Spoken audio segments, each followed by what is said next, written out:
جی تو پہلے ہم توحید کے حوالے سے بات کرتے ہیں. سورہ فاتحہ کی آیت نمبر 4 ہے، ایاک نعبد و ایاک نستعین. یا اللہ ہم عبادت بھی صرف تیری ہی کرتے ہیں اور مدد بھی صرف تجھ ہی سے مانگتے ہیں. ہاں اس کا اور ترجمہ سورۃ غلط ہے نا، النمل کی آیت ترجمہ نمبر غلط ہے، ترجمہ غلط ہے، ترجمہ غلط ہے. کیا پتہ ہے عبادت تیری ترجمہ کیا کرتے ہیں اور مدد تجھ سے مانگتے ہیں، اس میں ہی نہیں ہے. ہی دکھاؤ اس میں، ہی کہاں ہے اس میں؟ جی اس میں صرف کہ آپ یار ہی مدد نکالنا چاہتے ہیں. اور میں کہتا ہوں آپ نے جو ترجمہ غلط کیا نا، کہتے ہیں مدد تجھ صرف آپ سے تجھ ہی سے مانگتے ہیں. ہی لفظ ہی یا لفظ صرف اس میں دکھاؤ. عربی آتی ہے نہیں آتی؟ جی جی اب آپ نے مجھے یہ دکھانا کہ اللہ نے یہاں پہ بریکٹس میں لکھا ہو یا علی مدد بھی کہہ سکتے. او بھائی پہلے ترجمہ تو صحیح کرے نا، یا علی مدد تو بعد میں آئے گا نا. اور آپ نے جو ترجمہ کیا وہ غلط ترجمہ کیا، سمجھ نہیں آ رہی اردو. آپ نے کہا کہ ہم صرف تیری عبادت کرتے ہیں اور صرف تجھ سے مدد مانگتے ہیں، یا تیری ہی عبادت کرتے ہیں، تجھ ہی سے مدد مانگتے ہیں. یہ لفظ صرف یہ لفظ ہی اس میں دکھاؤ نا، دکھاؤ. اب ترجمہ صحیح یہ ہے کہ یا اللہ تیری عبادت کرتے ہیں تجھ سے مدد مانگتے ہیں، یہ صحیح ترجمہ ہاں ہے. تجھ سے مدد مانگتے ہیں، صحیح ہے. ہاں اب آپ نے ہمیں یہاں بریکٹ میں دکھانا کہ اللہ نے کہیں لکھا ہو یا شیخ عبد دیکھیں القادر بالکل ہم شیخ عبد القادر کو نہیں مانتے. شیخ عبد القادر آپ لوگوں کا پیر ہے، ہمارا پیر نہیں، ہم اس پہ یا تلوار علی نہیں مدد کرتے ہیں. دکھا یا علی مدد ٹھیک ہے اس ٹھیک میں ہے. سے تو پھر دکھانا. آیا میں دیکھیں، آیا میں ایسی کوئی بات نہیں تو مان گیا نا بھائی. ان کے مولویوں نے ان کے دماغ کو خراب کیا تھا کہ مدد صرف اللہ سے لینی ہے. آیا یہ نہیں کہہ رہا. اگر آیا یہ کہہ رہا ہوتا نا کہ آج مدد صرف اللہ سے لینا ہے تو پھر مدد کسی بھی سے لینا حرام ہوتا.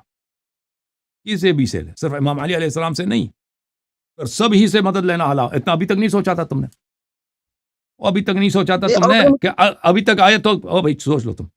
ابھی تک تم لوگوں نے اس آیا کا یہ ترجمہ کرتا رہا نا کہ ایاک نعبد و ایاک نستعین، کہ ہم صرف اللہ سے مدد لیتے ہیں اور مدد تم سب سے لیتے ہو. اگر قرآن کہہ رہا ہے کہ مدد صرف اللہ سے لینی ہے تو بھائی یہ ہم روزانہ یہ شرک کیوں بجا لاتے ہیں؟ ابھی تک نہیں سوچا تھا تم نے، اور یہ بھی نہیں سوچا تھا کہ اس میں لفظ صرف کہاں ہے، اس میں لفظ ہی کہاں ہے، یہ بھی نہیں سوچا تھا. ٹھیک ہے نا. تو اگر آپ اب میرے یوٹیوب چینل پہ چلے جائیں نا، ادھر ایک پورا تقریر ہے اسی موضوع پر، ایاک نعبد و ایاک نستعین پر. اس میں نے بہت ادبی لحاظ سے اس میں بہت لمبی تقریر کی ہے. اس میں بہت مفسرین کے اقوال دکھا دیے کہ اس میں حصر کہاں ہے، حصر نہیں ہے یہاں پر. ٹھیک ہے نا. اور پھر عرض یہ ہے کہ اگر اللہ تعالیٰ نے کسی کو واسطہ بنایا، اللہ تعالیٰ نے دیکھیں کون ہماری ہدایت کرتا ہے؟ اللہ ہدایت کرتا ہے. لیکن کیا ہم رسول صلی اللہ علیہ وسلم سے سوال کر سکتے ہیں یا رسول اللہ وضو کا کیا حکم ہے، یا رسول اللہ توحید کیا چیز ہے، یا رسول اللہ حلال حرام کیا چیز ہے؟ بالکل کر سکتے ہیں. ٹھیک ہے نا.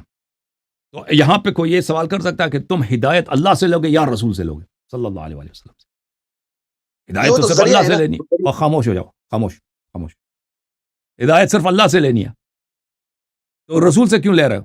تو عرض یہ ہے کہ جس کو اللہ نے ہدایت کا وسیلہ بنایا ہے، اگر ہم اس سے ہدایت لے لیں تو یہ اللہ ہی سے ہدایت لی ہے ہم نے. یہ دو مختلف نہیں ہے. رسول صلی اللہ علیہ وسلم کو اللہ تعالیٰ نے وسیلہ بنایا ہدایت کے لیے. ٹھیک ہے نا. اگر ہم رسول صلی اللہ علیہ وسلم سے پوچھتے ہیں کہ یا رسول اللہ ہمیں توحید سکھا دو، ہمیں روزہ نماز کے مسائل سکھا دو، حلال حرام سکھا دو، تو ہدایت ہم نے نبی صلی اللہ علیہ وسلم سے لی ہے بلا شک بلا ریب. لیکن اس میں کوئی شرک کی بات، بلکہ عین توحید ہے. کیوں عین توحید ہے؟ کیونکہ اس وسیلے کو اللہ نے بنایا. تو عرض یہ ہے کہ اگر اللہ تعالیٰ کسی کو وسیلہ بناتا ہے اور آپ اس کو وسیلہ سمجھ کر کہ اللہ نے یہ ذریعہ بنایا اس سے آپ مدد لیتے ہو، یہ شرک نہیں ہے. مثلا ہمیں بالکل یقین ہے کہ اللہ تعالیٰ نے دوائیاں بنائی ہیں، دوائیاں اللہ کی مخلوق ہے. اگر آپ ایک گولی کھاتے ہیں، اس گولی میں یہ خاصیت ہے کہ آپ کی بیماری صحیح ہو جاتی ہے، ٹھیک ہو جاتی ہے. شافی تو صرف اللہ ہے. اب یہاں پہ آپ مشرک ہو گئے، آپ نے گولی کھائی ہے. نہیں، یہ گولی اللہ نے اس میں شفا رکھی ہے. سمجھ آئی؟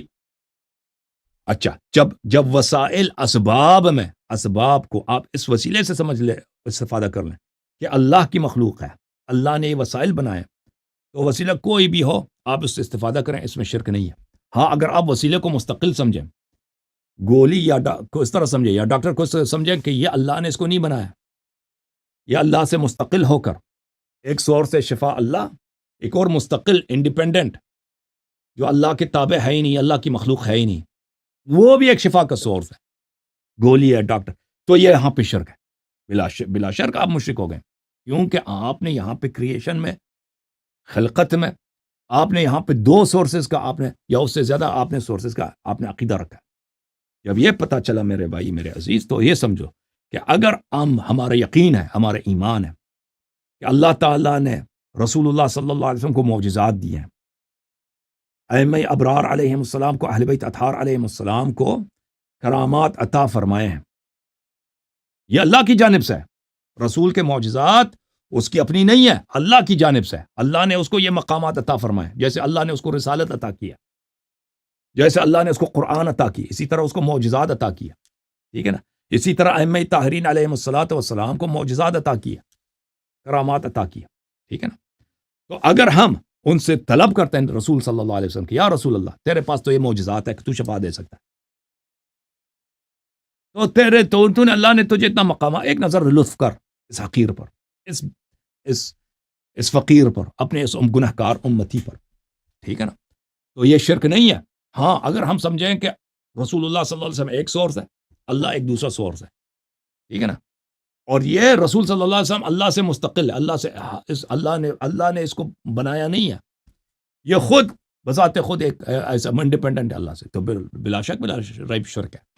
اگر آپ اسباب کو, وسائل کو اللہ کا مخلوق سمجھ کر, اللہ کی جانب سے وسیلہ سمجھ کر ان سے طلب کرتے ہیں, ان سے استفادہ کرتے ہیں, یہ شرک نہیں. لیکن یہ باتیں لازمی باتیں آپ کے کھوپڑی میں کہاں جائیں گی؟ ٹھیک ہے نا. آپ کے کھوپڑی میں یہ باتیں کہاں جائیں گی؟ جی یہ تو انسان آپ نے جو ابھی مثال غلط دی ہے. قرآن میں لکھا ہے من یطع اللہ واطیع اللہ. اس کا مطلب یہ ہے کہ اللہ آیا نازل کر دی قرآن میں, رمضان آیا اپنے سے نازل کر دی. من یطع اللہ کیا من یطع الرسول فقد اطاع اللہ. آیا یہ ہے من یطع الرسول صلی اللہ علیہ وسلم فقد اطاع اللہ. فقد اطاع اللہ کی, اللہ کی رسول کی اطاعت میں اللہ کی اطاعت ہے. ابھی جو آپ نے مثال جس نے رسول کی اطاعت کی اس نے اللہ کی اطاعت کیا. نہیں, اس میں لکھا ہے کہ رسول کی اطاعت میں اللہ کی اطاعت ہے. وہ نہیں ہے, ترجمہ غلط کر رہا. جس نے من یطع الرسول فقد اطاع اللہ, جو بھی رسول صلی اللہ علیہ وسلم کی اطاعت کرے تو اس نے اللہ کی اطاعت کیا, یہ ترجمہ بنتا ہے. تو میں نے کون سا ترجمہ کیا؟ تو آپ نے کہا کہ رسول کی اطاعت میں اللہ کی اطاعت ہے, تم نے یہ بولا. ترجمہ وہ نہیں بنتا. یہ تو کامن اس کو جو کانسیکوینس سے کامن نہیں کر رہے ہیں. بس ترجمہ صحیح کیا کرو نا, ترجمہ اپنے سے نہ بنایا کرو. اب آگے چلتے ہیں. اب آپ نے مجھے یہ دکھانا ہے کہ حضرت علی کا نام لے کر کہیں قرآن میں بتایا گیا ہو کہ حضرت علی کا وسیلہ لو, اس کے الٹ ہے. دیکھو قرآن میں لکھا ہے کہ ڈاکٹر کے پاس جاؤ, وسائل کے پاس جاؤ. ٹھیک ہے نا. یہ کوئی ضروری نہیں ہے قرآن, خاموش. دیکھیں یہ کوئی ضروری نہیں کہ تمام وسائل قرآن میں موجود ہو. کہ قرآن میں تو لکھا ہے کہ آپ ڈاکٹر کے پاس جاؤ, قرآن میں تو یہ لکھا ہے کہ اللہ شافی ہے, وَهُوَ الَّذِي يَشْفِينِي وَإِذَا مَرِضْتُ فَهُوَ يَشْفِينِي. جب میں بیمار ہوتا ہوں تو اللہ مجھے شفا دے دیتا. ٹھیک ہے نا. اللہ شفا دے دیتا, تو آپ ڈاکٹر کے پاس کیوں جاتے ہو؟ تو قرآن میں تو نہیں لکھا, یہ شرک ہو گیا بھائی, شرک ہو گیا. تو یہ باتیں انسانوں کے لیے, کھوپڑی میں نہیں جائے. مولا علی علیہ السلام کے تعلیمات کے خلاف چل رہے ہیں آپ. مولا علی اللہ تعالیٰ نے قرآن میں فرمایا انما ولیکم اللہ ورسولہ والذین آمنوا الذین یقیمون الصلاۃ ویؤتون الزکاۃ وهم راکعون. وہ شہنشاہ ہے کشور ایمان, وہ آپ کا ولی ہے جس نے رکوع کے حالت میں زکوٰۃ عطا فرمایا. ٹھیک ہے نا. اور سب مسلمانوں کا اجماع ہے کہ یہ امیر المؤمنین علی بن ابی طالب علیہ السلام جو وہ میرا ولی ہے. ولی یعنی سرپرست. ولی کون؟ ولی یعنی میرا سرپرست. ولی کون؟ یعنی ولی میرا بادشاہ. ولی کون؟ ولی یعنی میرا لیڈر. ولی میرا کون؟ ولی یعنی میرا قیم.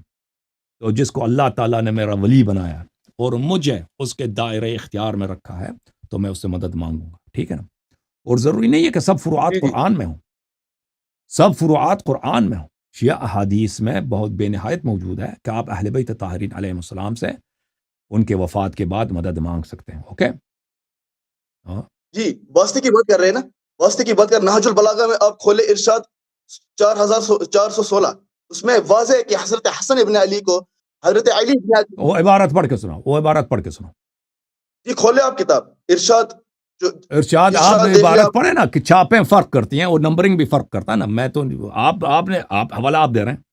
وہ الفاظ اور وہ حدیث جو امام علی علیہ السلام کی وصیت ہے امام حسن علیہ السلام کے, وہ 10 صفحات پہ بہت لمبی حدیث ہے. ٹھیک ہے نا. وہ فقرہ جس میں فرمایا کہ غیر اللہ سے مدد نہ مانگا کرو. وہ دکھاؤ مجھے. جی جی جی اس میں لب لباب یہ ہے کہ اگر لب لباب نہیں مجھے چلے، لب کوئی لباب نہیں معاملہ چلے گا. عبارت پڑھو، عبارت پڑھو. لب لباب ہم پہ آپ پہ اعتبار ہی نہیں ہے جی، آپ پہ اعتبار ہی نہیں. عبارت پڑھو تاکہ ہم اسی عبارت کو لے کے آئیں، کہہ دیں کہ مولا نے کیا فرمایا. جی کھولے نحج البلاغہ. تم کھولو.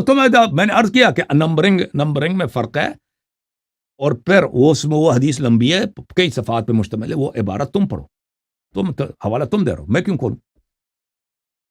بہتر نو کروں میں جی کھولوں. جی کھولے. میرے پاس ابھی کتاب نہیں ہے، کتاب ابھی مسجد کی کتاب ہی نہیں ہے لائبریری میں. تو آپ نے غلط کیا کہ حوالہ دی. جو کتاب ہے ہی نہیں، حوالہ کیوں دے رہے؟ حوالہ جی اس کا لب دے دو، لباب پہلے بتا رہا کتاب ہوں لے کے آؤ نا، پھر حوالہ دے دو. نا. لب جی لباب اس نہیں میں چلے گا. لکھا ہوا ہے. لب لباب آپ کا چلے گا ہی نہیں. لب عبارت، نص عبارت پڑھو. لب لباب خاک لب لباب پڑھیں گے آپ. نص آپ کے عبارت اندر جو پڑھو کہ گیٹس نص الفاظ پڑھو کہ یہ الفاظ ہے میرے مولا کے. لب آپ لباب کھولے کتاب، اگر آپ کے اندر اتنی ضرورت ہے نا کتاب کھولے. چلیں جی. میں عرض کیا حوالہ آپ کھول لیں، میں کیوں کھولوں؟ کھولیں کتاب. تیرے پاس تو حوالہ تو دے رہا ہے. میں نے تجھے بار بار کہا کہ میرے پاس اور آپ کے پاس صفحات میں فرق ہے. نہج البلاغہ کے کئی پرنٹ ہیں، نمبرنگ میں بھی فرق ہے. وہ اس طرح تو نہیں ملتی ایسے آسان سے. اور پھر آپ کو عبارت بھی نہیں معلوم کہ میں کس کی تلاش کروں. کتاب کھولو، اس طرح تو نہیں ملے گی.